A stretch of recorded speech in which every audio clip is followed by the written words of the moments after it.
काल आपल्या मीटिंग मध्ये काय विषय झाला ते मी आज सांगतो. तर जय शिवराय मित्रांनो. सकाळी लवकर उठून फॉर्मल युनिफॉर्म घालून आपण पोचलो मातोश्री बंगल्यावर. हा बंगला सर्वांच्या परिचयाचा आहे. एकेकाळी दिल्लीचे बडे बडे नेते या बंगल्यावर येत होते. भाई मी तिथं पोहोचतोय ते माजी मुख्यमंत्र्यांचा तापा आला, म्हणजे उद्धव ठाकरे साहेबांचा. गेटवर इथे एवढी कसून तपासणी करतात, आयरेगायचं कामच नाही ते यायचं. पण मित्रांनो, स्वराज शिंदेला समोरून इन्व्हिटेशन आलं होतं इथे येण्यासाठीच. मग क्लायंट सोबत लंच करत केस समजून घेतली. डिस्कशन मध्ये क्लायंटचं सर्व म्हणणं ऐकून घेतलं आणि मग निघालो शासकीय विश्रामगृहाच्या बाहेर. क्लायंट आपले PS आहेत म्हणून त्यांना कायद्याचं नॉलेज बरंचसं होतं, म्हणून मला त्यांच्याशी संवाद साधताना जास्त अडचणी आल्या नाहीत. मग काय, त्यांचा निरोप घेताना त्यांनी सर्व पोलीस कर्मचाऱ्यांशी ओळख करून दिली. त्यांच्या गावी प्रॉपर्टीचा विषय होता. मग काही यशबाईंनी मी चर्चा केली यावर.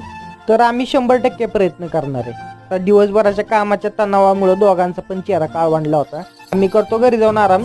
तुम्ही घ्या व्हिडिओ लाईक आणि फॉलो करून. मला इंस्टा फॉलो करा विसरू नका.